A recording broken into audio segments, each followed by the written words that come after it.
Welcome to the Dudes in Film podcast, where we're a couple of dudes and we're talking about films. And this is our first episode we're talking about it. So I'm excited. I know you're excited too. And, yeah, man, I'm excited. The goal of this podcast is we're just going to have a conversation about movies and television and maybe even some other things that come our way. That's going to be the base. So it's not just going to be movie reviews. It's not going to be just talking about television show reviews. It's going to be like our opinions on it. Maybe we'll do some reviews here and there, talk about things that we're excited for in the future, and then maybe talk about like movies that we liked, of last year, or movies coming up this year that we're excited for. So if this is something that you're interested in, I hope you want to listen to it. If it's something that you might not be interested, I hope that you give it a chance and check it out. And this is going to be something that we're going to try and release, every week or every other week. We're still working on the schedule, but just follow us on Facebook, and eventually, the Instagram and Twitter will come up, and we'll be Dudes and Films. So it should be pretty easy to find, hopefully. So let's get started. What are we talking about today? Today, everybody, we're talking about the film 1917, released in 2019 officially. It was released in the UK in 2019 on December 4th and made its way to US theaters on Christmas Day of 2019, and eventually a worldwide release January 10th of 2020. And it's directed by Sam Mendes, and personally I think it's a pretty great film. Yeah, we saw this movie together. We like to see movies a lot together, including The Joker, which was a good one. It was a good one, yes. So we both like, as we said, we both like this movie, and the unique thing about this movie, it's all done with one take, quote unquote. It's not done with one shot, but it has that feel to it where it looks like it's a running camera the whole time, and you follows the characters along with the movie. So it's a very unique film that's done like that. There's not a lot of movies that have that kind of style to it. But the one movie, the earliest it goes back to, as an example, was Rope, is what I could find, by, of course, Alfred Hitchcock, who masters everything when it comes to movies. You can't hate on that guy when it comes to movies. That's the first movie that I could find that uses that. And the interesting thing is back then, cameras could only hold about 10 minutes of film at a time. So they would do like a 10-minute sequence, and then there would be a cut. But you wouldn't notice it would cut. They would, do it by tricking, by using some sort of transition where it's going past a guy's shoulder or maybe showing the scenery of a building. So it's a very cool and unique way of shooting film, and it throws you into the movie in a way that you don't really see a lot. Yeah, it's very true. Yeah. All right, Trevor, give me some of your likes about it. What were some of the favorite things that you liked about this film? Well, I don't want to give away spoilers too soon, but right. So I'll just kind of give it generic, and then we will get into spoilers later. For anybody who doesn't want spoilers, I'll try to let you know when they're coming, so you can turn away and go see the movie if you haven't, and jump into it later if you want. But things I liked about the movie is the set for this movie is just huge. I mean, I was watching some behind-the-scenes footage of it like I wanted, and this thing just like stretches on and on, which I guess you have to do for a movie when you're doing it in one shot. That just makes it all the more impressive to me. Is just this thing stretched on for miles, so every mile just has tons of detail built into it. So I really appreciated that aspect of it, especially the scenes where it shows them in the bunkers, where they're walking through, because it's a very claustrophobic fit. They're walking through soldiers, like pushing guys out of the way, bumping shoulders. And to me, that was just really cool, because as I'm watching it, it made me feel claustrophobic too, and just made me feel a little uneasy. And then I also loved the acting in it. The acting was phenomenal, and a lot of the costumes I like too. The costumes I thought were really good, important to have in movies. What about you? What did you like? Well, just the like Trevor said, it's all shot. It's all shot to make it seem like it's one take, and cinematographer Roger Deakins did an absolutely wonderful job. And the point that they were trying to do with the one take is because they wanted to make the film more immersive and seem as if you were actually there experiencing this event with these two lance corporals who are given a mission. And there are moments that are extremely intense. I'm not going to delve into spoilers, but there are definitely moments that make you jump because it seems like you're right there in the film. And that's one of the aspects I also like about it. Another thing is the acting as well. I have seen some good acting in my days, but the acting done in this film by the two actors are incredibly accurate from what I've seen and what I've read. My dad, who's a nurse, had like we went and saw it together, and he was saying that when like people who interact with death, you know, 'cause it's a war movie. That's not exactly a spoiler, but you know, he was saying that when he was watching people who interact with death, you know, it was extremely accurate. That's also one of the things I liked about it. Yeah, well, and one of the things that my father-in-law kind of pointed out in the movie that, and he's kind of a war guy, like he likes the history and stuff behind war movies, and he was saying that like one thing that he really liked about it is that there's that scene in the very beginning where it shows the French bunker and how they're very uneasy, like living there. They're kind of like it shows like one guy and they're like laying underneath like almost like a cottage kind of thing, and then they go over to the German side and it looks a lot nicer. It looks a little bit more clean, and that's because like when the Germans came in and they invaded, like the Germans wanted to make it seem like they're going to stay there, whereas like the French people were like, oh yeah, you got to give this back to us, so we don't really want you guys to have like a nice bunker. Indeed. According to him, I personally don't know how much fact is, so please don't tear me up a new one if I'm wrong or inaccurate at all. I'm not a World War One buff, and that's the other thing I liked about it too is that it is a World War One movie. Yes. And you don't really see a lot of World War One movies. It's usually World War Two, but World War One has a lot to it, just as well as World War Two. Yes, indeed. And another good positive about it is, like Trevor was saying, the scenery of the film is absolutely incredible, and the actors and the director Sam Mendes, they had to rehearse the film 6 months ahead of time before the props team could really get anything going, or the cinematographers, or the equipment people. They had to rehearse it so they knew exactly what they needed and wouldn't waste money on any set or anything. And 5,200 feet of trenches were dug specifically for this film. So that's a really neat detail. Yeah.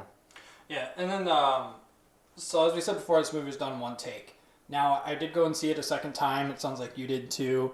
I did notice one cut in the movie, which is fine. It's not because it's bad. But did you catch the cut? I caught there. That's the thing, is I didn't want to exactly catch the moments that they sneakily put in another shot or another edit. Upon seeing it for the first time, I kind of delved into it, but I really wanted to enjoy it. The second time, there were a couple times where I thought, oh, there's probably one right there, or that's a very obvious one right there. But yeah, I probably did. Yeah, well, it's not bad. I mean, that's just the style of the movie. I'm not Right. trying to say that it's a bad thing. There's obviously going to be spots where you see the transitions come in smoothly. But I was talking about just like there is one scene where it's a straight up cut. That's the part where he's trying to film the scene, right? There's a daytime part and then there's a nighttime part. And there's one scene where it basically goes from daytime to nighttime. Yes. And then there's actually like the cut there. And as far as I know, that's the only cut in the movie, which I think is really cool because especially if you go see a war movie or an action movie now, it seems like it's always cut.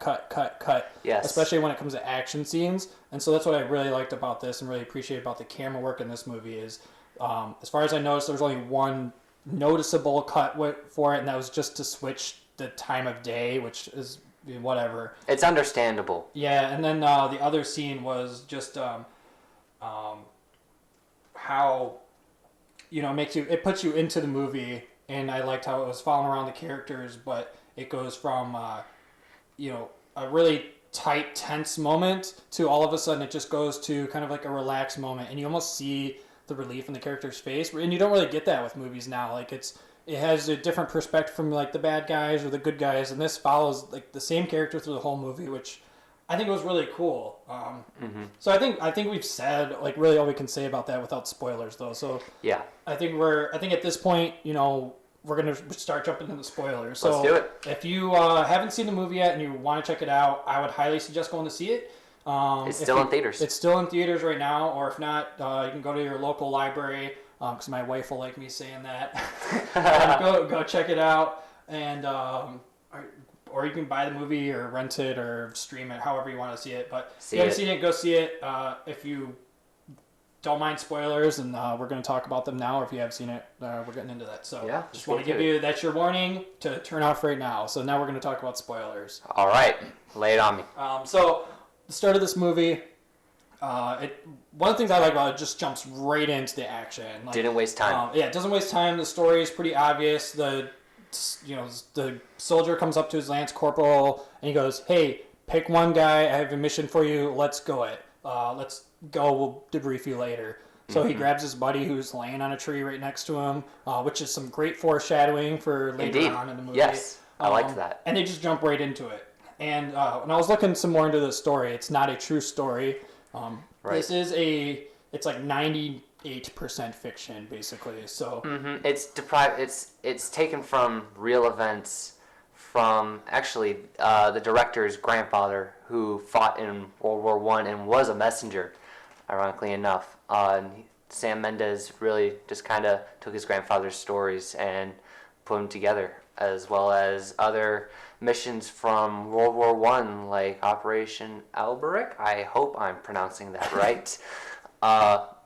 Yeah, and that's one of the cool things. But yeah, go back to the plot summary here. So, it just jumps right into action, like I said. And one of the things I love about the two characters in this, and as you kind of hear them talking, there's one guy who's kind of like goofy. Like you can tell he's a jokester, and he's kind of more like loosey goosey, kind of like laid back. Like it's almost like he's not taking it seriously at first. And then there's the other guy who we learn has experienced in war before. Yes. Like he's been in the battlefield. He doesn't like it. He definitely does not want to experience it again, but he's there and he wants to go home. He wants to see his family, but he's there doing what he has to do in World War I. Whereas the other guy, they might have mentioned if he was in battle or not, but I don't think he has. I think he was just, this is really his first mission that he had. And right away, they're going from being in this bunker to having to go into no man's land. The German front line. German front line, which was an actual tactic that the Germans used. They backed out to basically gain more ground farther back. So rally with the troops behind them. Right. So they go right into that, which is really cool. And them going to the no man's land is a super tense moment because you don't know if the Germans are even there. They thought that the Germans were gone, and it turns out they were, but the whole time you don't know when you're watching the movie. You're just like, right. Wait, is somebody going to get shot? Is there somebody still there? And then I really liked how they had that flaming coals. And yes, they kicked it the over. coals in the bucket. Yes, So they kicked it over. And I remember we were in the theater, and he kicked it over by to see how long they were gone, and we could hear the audience say, "Oh no!" Yeah, they haven't been gone long. Yeah, it's like you see the burning coals, and you know that someone's there, which just makes it even more tense because there's no one there, and you're just like, "Oh crap! Like, what's gonna happen?" And the whole movie just does this, where it's just like there's moments like that where he kicks over that thing, and it's like you see remnants of people being there, but you don't know how close anybody is, if anybody's watching you, if anybody's close, and that's what makes the one shot so good, is that you're following it with them. So you don't get the perspective of the bad guy like you do in some movies, or you don't get the perspective of like another character. Like you're seeing all of this, and you are thrown into this with the characters, not knowing what's going on, just as much as they are. Like, and that's the crazy part about it. Yeah. Yeah, and so eventually they get across no man's land, which the scenery for it is just absolutely breathtaking. They were warned ahead of time to watch ahead of these craters that were filled with dead bodies and mud, and they were told that if you fall into one of those, you're never getting out. And they did a really good job of making us think that every time they passed one, they were going to fall into it. And they also did a really good job of taking note of the characters' injuries. One of the characters, Lance Corporal Schofield, he was holding back some barbed wire for his teammate to get through, teammate Blake, and his hand gets caught on it, and you can kind of feel the injury in your hand too. And eventually he accidentally sticks his hand in a dead German, which it's gross, and he probably should have died from an infection later on, but he didn't. Yeah, you said that in the movie. You're like, oh man, he's gonna die from. He's gonna get an infection. Yeah. But they really took very good note of what was going on around them. And yes, they crossed that, I believe they said it was like a half a mile of just pure carnage. Yeah, just no greenery, as like we see later. It starts out, they're in this green field and there's a tree there. Yes. And then when they go into no man's land, it's just brown. It's carnage. It's brown, like it looks like the most unappealing place on earth. Like, yes. Honestly, and that's something I really appreciated. I also, what I liked about it is, like you had mentioned, that there's like some of the bodies and stuff like that, and this movie wasn't particularly gory for a right. movie, which I really appreciated. Back when when I was like 16, I really liked horror movies and I really liked gore and stuff like that. But as I'm getting older, I'm kind of like straying away from it now, or it's like I don't really like gore and blood and stuff like that, at least not in an excessive amount. And I really like that this movie put the pictures of the war in there without being like unnecessarily bloody or gruesome, right. Or and I really appreciated that. I thought that was a good way to visualize it without also making it over the top like some war movies do sometimes. Right. I thought that was a really cool thing that added to it. Mm-hmm. And yeah, so they're walking around in this abandoned German, I guess, bunker, and they're looking around at these bunks, and they're seeing that maybe the Germans aren't as much monsters as they thought they were, because they had pictures of their family on their bunks and their wives' names written on the walls and stuff. Yeah, right. And it just shows that like they were, a lot of the Germans were just people that were thrown into the war as well. And, right, not all of them were evil. Just because they were in war doesn't mean that they necessarily wanted to hurt people either. But we're doing our job just like they're doing their job, and neither side necessarily thinks that they're the bad guy.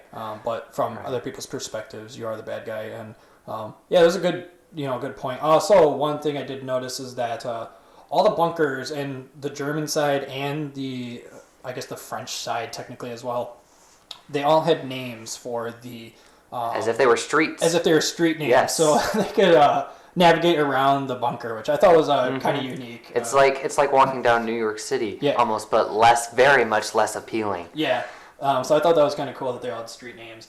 But yeah, the first like really tense part, the part that really got me into the movie, is the part where they're in the German bunker. I think you know where I'm going with this. I know where you're going. But they go into the bunker, and then it's just like the one guy, like I said, the one goofy guy. He's always Blake. He's always making jokes and stuff like that, and then all of a sudden they come across a tripwire. Yeah. And they do a really good job at making you think like, oh yeah, they see the tripwire ahead of time. They're not going to go over it. So they're not going to go over it. That'd be stupid. But then it just blows up, and a rat falls down from the ceiling, because they showed the rats, walking around, and they're like, wow, these rats are bigger than the ones that we have in our trenches.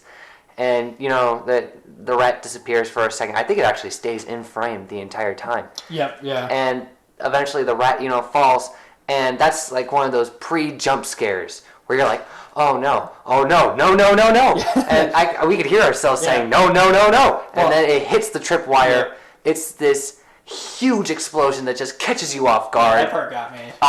We both jumped every time. And even the second time I went and saw it, when I still knew it was coming, it still made me jump. I was like, all right, I was like not going to jump this time. It still got me, and I was just like, oh, man. Good memories. Yeah. Oh, yeah. That's childhood trauma. Yeah, that was great. And then and then the part after that, I love the scenery when they're coming out and you see all the bullets and everything. The shells. That was great too. And they did a really good job throughout the whole movie. There's like a line in there where he mentions that they're killing the livestock as they're going, which is a common war tactic where you burn everything as you go. Well, the Germans were killing the livestock, and they mentioned in the movie because they're like they knew that we would eat the cows. Yes. And I thought that was really cool too, because there also was parts in the movie where they're talking about how they're low for food, and they were hungry because they didn't really have a lot of food. And that part of the reason why is because they are killing the livestock, so when they do gain ground, there's no livestock to kill, so they're being very sparse on their food and stuff like that, which was kind of a cool part in the movie, I guess. But I will come up. This is the first dislike I have in the movie. I know last time we talked, I was like, I didn't really find much of a dislike about it. But after seeing it again, a couple things stuck out. And the camera work I like throughout the whole movie. But this one particular scene, I don't like that the sky is so white. Okay. They come out of the darkness, and everything looks good, but then the sky is so white that when they shoot the flare, you can hardly see the flare in the movie, and that's like I thought the flare was kind of a cool scene for it, and I liked what they were going with, but the flare is also white.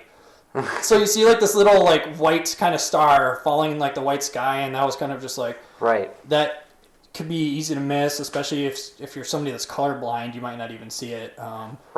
So I was kind of like, I don't want to say it's a bad scene, but I was just kind of like, I wish the sky was blue there. Or I think what they were trying to achieve in that moment, now that I'm thinking about it, is, they were just in a really dark cave, and they had been in light before, and then they're surrounded by complete darkness. And Schofield, he has all this dust in his eyes, so much so that he can't see. I think what they were trying to do is, as soon as they get out of that bunker, show the light as it kind of seemed to them. Because, it's all from their perspective. But, yeah, now that I'm thinking about it, that does make more sense, yeah. But that was the only, like, kind of, and that's a small thing, like, I'm not, like, again, nothing in the movie some things I didn't like doesn't ruin the movie for me. I still think it's good. But that was, like, the first thing that I noticed that I was kind of just like, yeah, I'm not really big on that, but it's okay. Like I said, it's still a great movie, better than anything I could have done. So, yeah. Another good thing that they really did a good job of in this movie is the music and how it builds How did I forget to mention that? when they're approaching this German bunker. They have their rifles drawn, and they're ready to. They know, they have this feeling that something's not right, and that some German's going to jump out and kill them. And as they get closer and closer and closer to the bunker, the music swells more and more and more. And then they finally get to the bunker, and they have their guns pointed out, and there's nothing there. And Blake really speaks for like the whole audience. You're like, wow, dang, they really are gone. And so that was another interesting thing. But back to the plot. As soon as like they're out of that trip mined German bunker, they're making their way down back towards their mission, and they kind of have this redeeming moment where Blake and Schofield are kind of reconciling with each other, because Schofield he's kind of mad that Blake of all people had to choose him, and all he wanted to do was just sit under the tree and take his nap. I think that's kind of what I would have wanted. I wouldn't want to go on this mission where I'd have to save all these men that I didn't know. I just want to go home. But they have that kind of reconciling moment, and that's definitely a really good spot of character development. And so eventually they travel farther and farther, and they get to this abandoned farmland.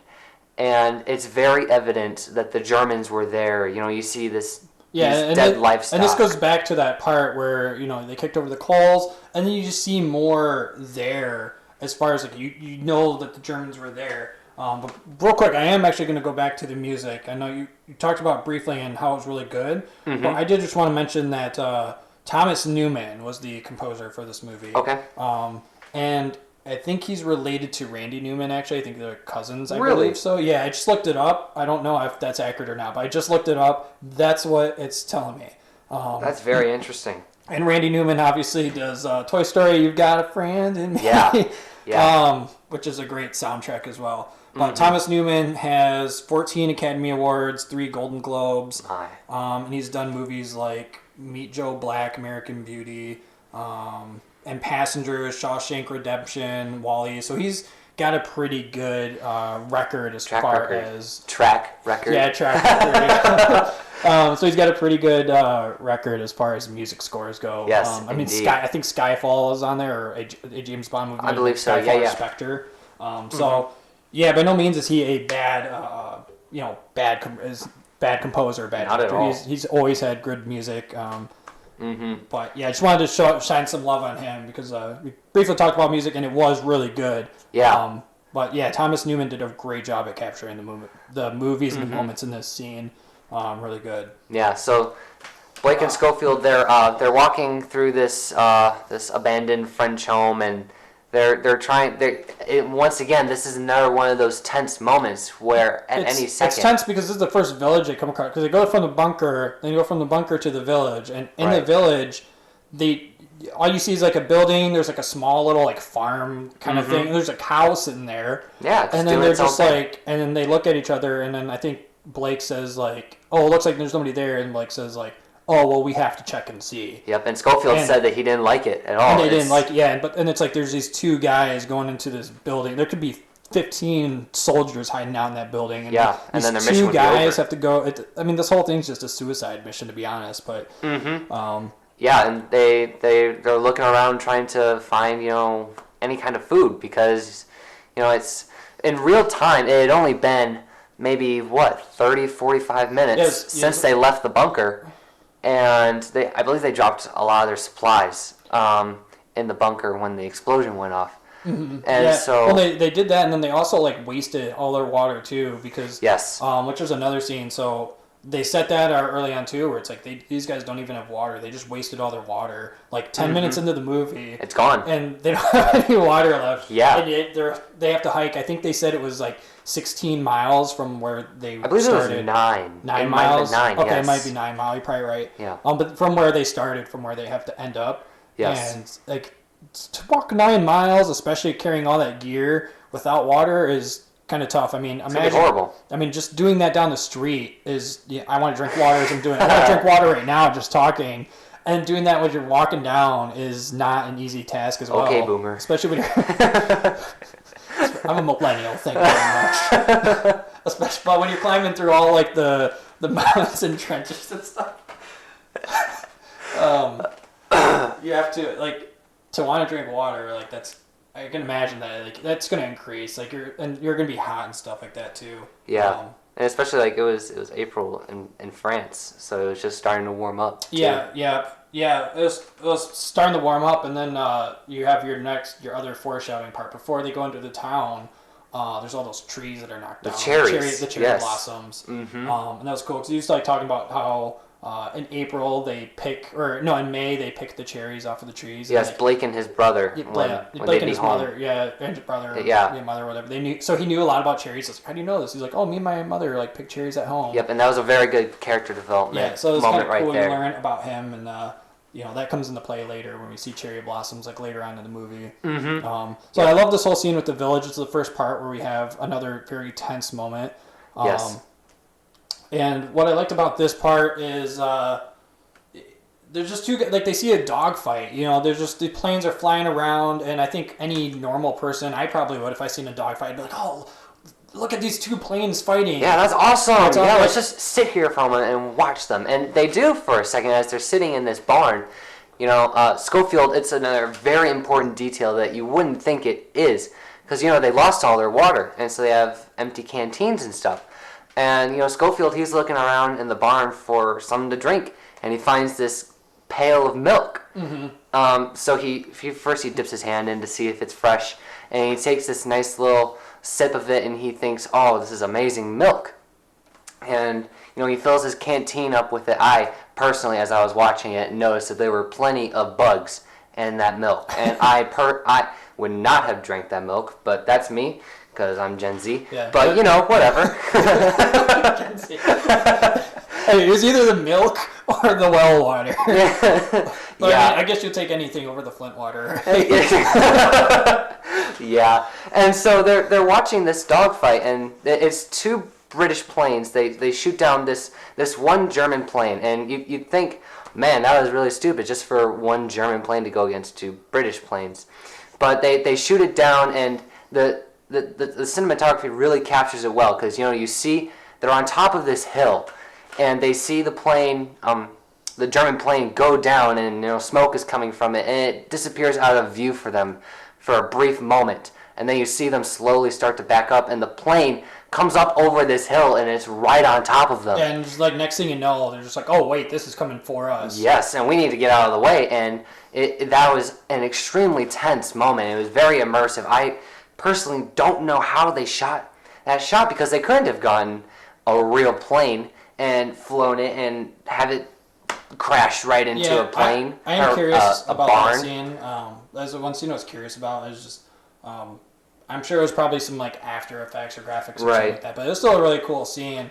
And I was surprised. And then like the German guy, this is another character development spot is the Schofield says, "Oh, we should kill him. Yeah, we should put him out of his misery." And he wasn't meaning that as like something evil. He saw it because they looked at his legs and his legs were shattered. Yeah, and he was on fire because they pulled this guy out of the burning plane. And right. And then Max goes, "Oh, he has a little bit more moment of compassion there." Right. And this is World War I, and so it's kind of kill or be killed, which is exactly what happens. Is he ends up getting stabbed, and dies. And so it kind of shows you that kind of thing of World War II, where there was no friends, no mercy. Everybody was an enemy. I mean, even though you saved the guy's life, they did it purely just to save his life. The German guy's thinking, I can't let them keep me alive because they're going to capture me, and they're going to use all the information that I know. Probably where what was going on through his mind.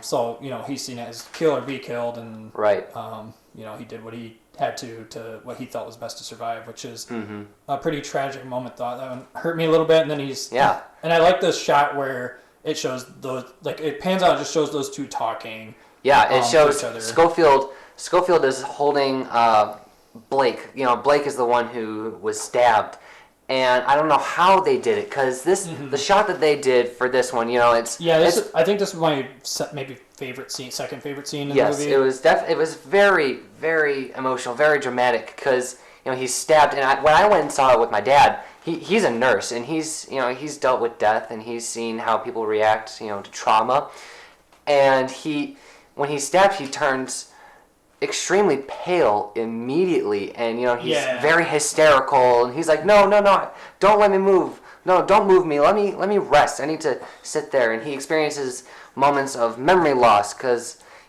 he sees all these fiery speckles, and he's like, are we being shelled? And Schofield is like, no, we were there was a plane crash, so literally just right next to us. And Blake says, wait a minute, am I dying? And Schofield, yes. he delayed it for a second, though, because he didn't want to say yes. Yeah. He wanted to say, I'm sure he wanted to help him, but there was nothing that he could do. I mean, he didn't have any medical supplies, and he wasted all the gauze on all the medical wraps. He tried to help him out.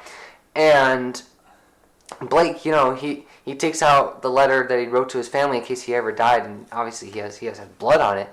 And he says, hey, will you write to my mother? And obviously I thought of like your mom joke in there. I was like, that is the greatest your mom joke I have ever heard in my life. Yeah. But we already said spoiler warning. So yeah, Blake, he passes away, and it was very real. And I like how, and I don't know how they did this, but his face turns white as it seems going on, and that was the part to me that really hit me. I'm like, he's not just dying; like they visualized him turning pale as it's going through it. It was extremely real. As he's sitting there holding him, he's just turning more and more pale, and that to me was just incredible. I was like, that is a good scene there. It was very sad. I'm sure that was probably done after the fact, but I still thought it was really good. The acting outweighed the makeup, or however they did it. Exactly, and the acting was just so good in that moment too. It was very emotional, very tear-jerking. Yeah, I was very impressed by that scene. I thought that whole sequence was really good, and just like you said, the acting, and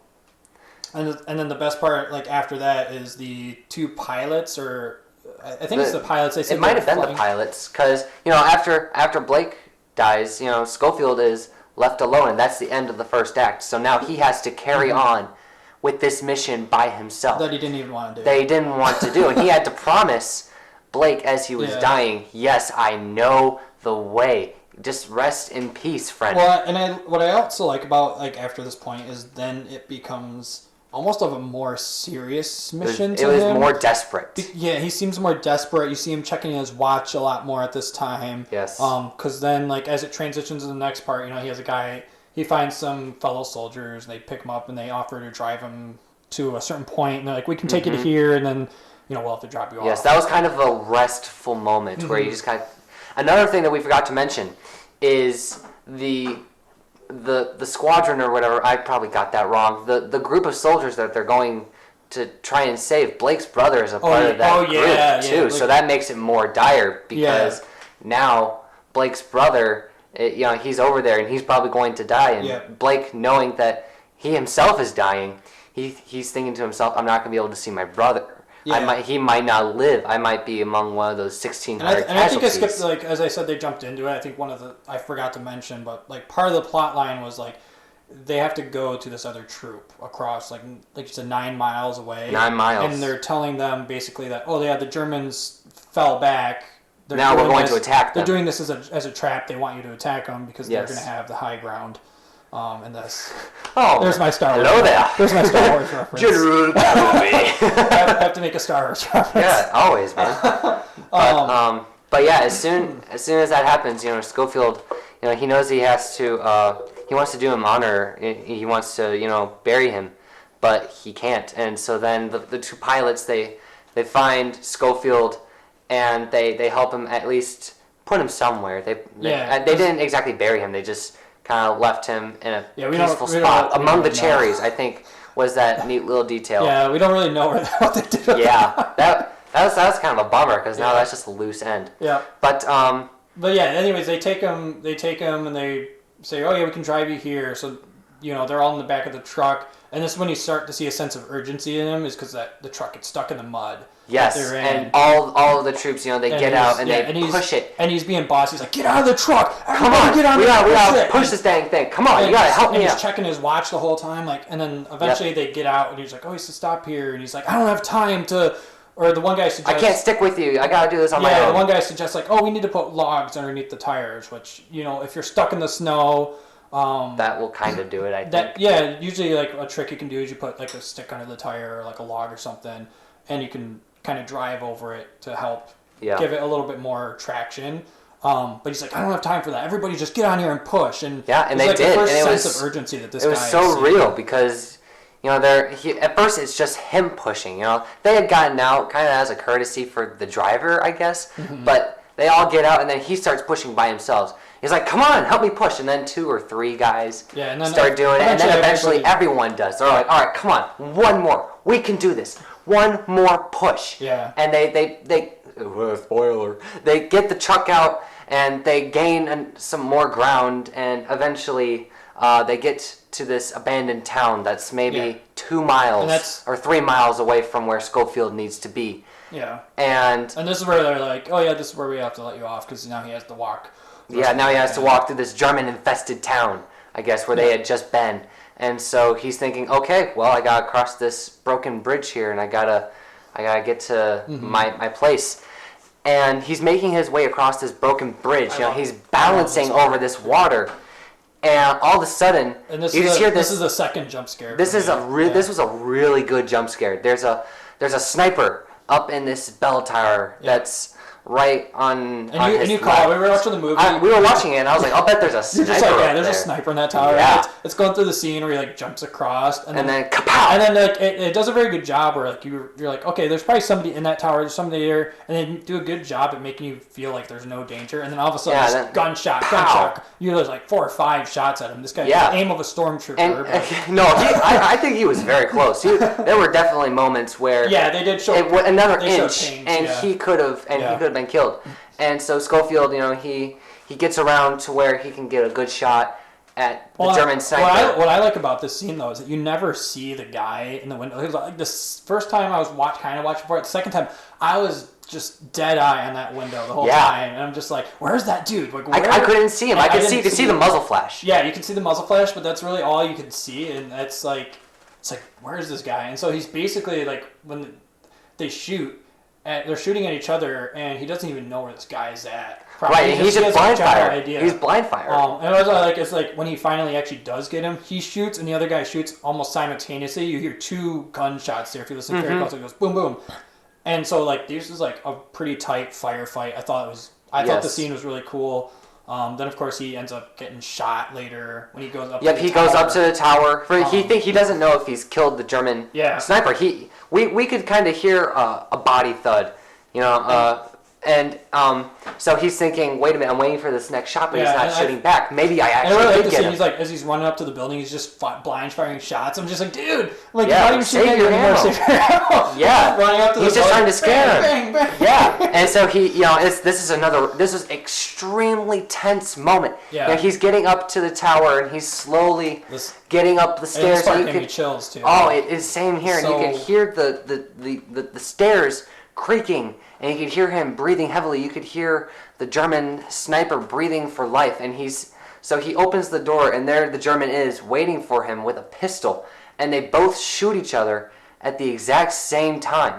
Only Schofield actually kills the German, but the German sniper, knocks him out of his senses. And this is where I mentioned like that only cut that I noticed comes in. Yeah, he falls backwards. The screen just goes black. It cuts and shows his face. And I want to try and hurry this up because we're 40 minutes in already. And, I don't want to go through the whole movie plot for plot, but this part is I really like this nighttime part because you see a lot of like really cool fire scenes. Like when he comes out of the building, it goes out the window that he shot that German guy in. Yeah. And all you see is just like flames. You hear gunshots coming from wherever. Yeah. And there's just like fire. Germans. And yeah. It's crazy. So he gets to that town, and this is another part I didn't really like. Like I liked the camera work and stuff behind it. I didn't really like the thought process behind it, but he comes to that city where you see the giant, this flaming building is just on fire. It's huge, and you see a little silhouette of a man, Scaramouche. Yeah, you did. That's funny. You see him standing over there in the corner, and you just see like the silhouette. And this guy just starts running at him, and presumably it's a German because he shoots at him. But it's like, I don't know. I feel like if you knew that guy was your enemy, you would just aim, fire, and shoot. I don't know why you would run and then try to shoot him while you're running, because that's going to mess your aim up. Like, trying to run and gun is not an easy task. So it will never work. That kind of bothered me a little bit. Like, I wish they would have shot first and then maybe did the running part. Because I was just like, I didn't understand, like, why would you run at him and then shoot while you're running? Yep, and eventually, he's running from these Germans, and he goes to duck and cover in this, what seems like an abandoned building, and he meets this loner French woman who everyone thought, like, inner Hallmark fan in us was like, oh, the war is going to end, and they're going to get the farm back. She was totally into him. She was totally into him, totally. And he eventually will cut it short. He gives them all of his supplies because he knows that his journey's coming to an end. Well, the part here that is kind of interesting is she has a baby. But then like he asks, "Oh, who's the mother?" She says, "I don't know." So I just found this baby. So she basically like is just taking cover in a building because of just how crazy the war is, and he hands her over everything, basically everything, literally, except for his gun. Except for his gun, which he just drops. He leaves it. He didn't fire a single shot. He gives her everything, and then he gives her the milk that he picked up at the farm. Yep, which was a really nice full circle moment. Which I thought was also very good foreshadowing. Like I liked the idea that I really liked the fact that they're like, oh yeah, he's going to pick up the supply, and now he's going to use this supply later down in the movie. Like it comes in handy at a later point. Yeah, and it's one of those rules of film that I heard this quote. I can't remember who it was from. It might have actually been Alfred Hitchcock. But there's this rule of film where if a gun is cocked, then it needs, and if it's cocked in the first act, it needs to have fired by the third act. Because you can't leave someone in suspense like that. You can't leave those loose ends. Yeah, exactly. And you do see that a lot in movies where sometimes like they might pick up an item, you don't see it, and it's just one of those things where it's a detail that sometimes like you just kind of lose track of. But I like that they did pay attention to details like that where he grabs the milk from the farm, he gives it to the baby later on. I just thought that was really neat. Like I said, I really liked some of the foreshadowing that was in this movie. Yep, and then the baby died because the milk was infected. All them flies. Yeah. No, I'm kidding. That was really dark. Oh, wow. Yeah, that was a little, you turned a little dark there. Oh, boy. Everyone should be dead. And then the whole sequence was like kind of neat. And at this point, it's almost dawn because the girl's like, oh, stay with us. So... It's becoming light out, and he grabs his rucksack. And so this is where the next like part of urgency comes in because he was supposed to be there hours before. They're supposed to be there already at that point, and now the days come in. The thing's going to take place. They're all going to attack like the next day. So he's like, I'm going to book it, and like he runs through the town. He runs through the town. Immaculate one shot. And it was absolutely, well, it's all one shot, but it was very obvious that there were like no cuts in this part. It was awesome. And eventually he jumps over this bridge and he gets in, he falls into this river, and the river completely just, it ironically enough takes him where he needs to go, but he doesn't know that. He's just trying to stay afloat. Well, he also has that part where like he fights the Germans. He sneaks up behind that German guy. He's like, "Don't talk," and then he's like, "Don't scream." He like looks. He's like, "Shh." And I was like, "That part's dumb." He's obviously going to. Like, I know. I was like, well, I would do the same thing. I didn't understand. Yeah, I didn't understand why he could have just. I was just like, you had that other German guy like kill your friend, and now you're gonna try and play mercy on this dude. Like, whatever. Yeah, that shows, I guess, another character development moment where he starts to have more compassion instead of like, oh, I'll just kill him now that they see me. But so I wasn't really a huge fan of that scene, because then like he drops his gun and everything too. Yeah, he loses everything. All he has he's just running is the note that the general wrote saying call off the attack for the other people. But then he ends up in the river, which was like the scene. This is my absolute favorite scene in the movie. Seeing it the second time, it gave me chills. Like he goes down the river, this crazy whitewater rafting adventure without a raft. He hits rocks. All the time, like sharp rocks at the bottom. He gets out. When he gets out and he starts crying, like that part was like it was very emotional. And plus, one of the reasons he was crying was one because he was extremely exhausted.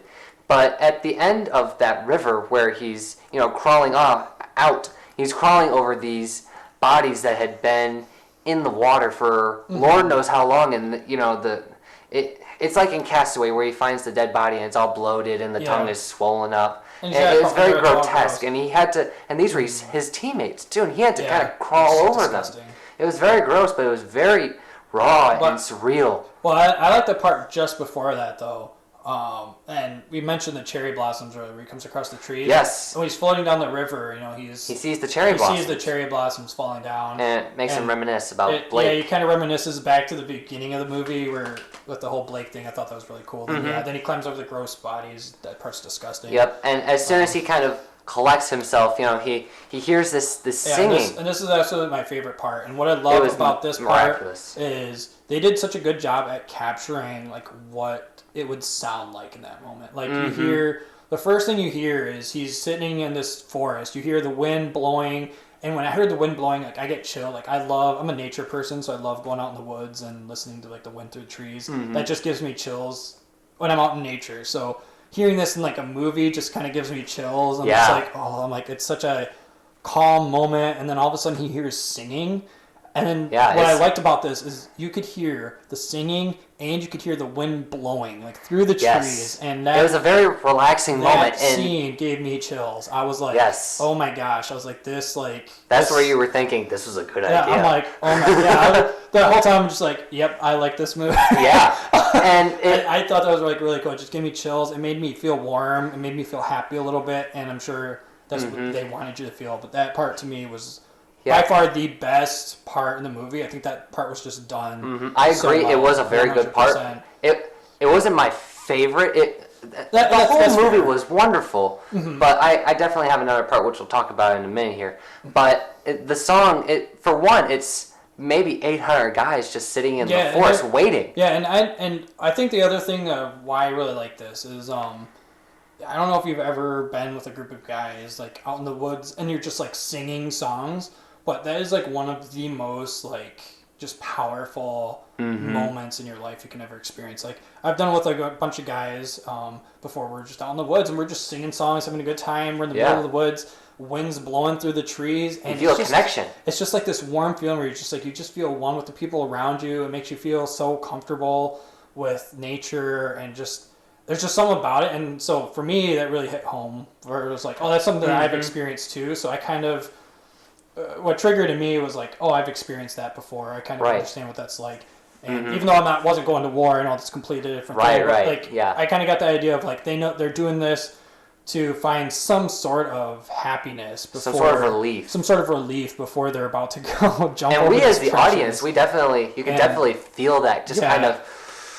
Okay, let's take a break from the tenseness and sing "Poor Wayfaring Stranger." And that's the song that they sing. And it's one guy. All of them are just kind of sitting there like, we might die from this mission, but we know what we're fighting for.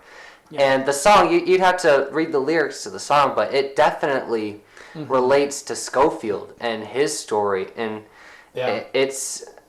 I went to a chorus concert, and this was like one of the songs that they were singing too, and I thought, oh, that's the song that they sang in this movie, and I had an immediate connection to it too. Yeah.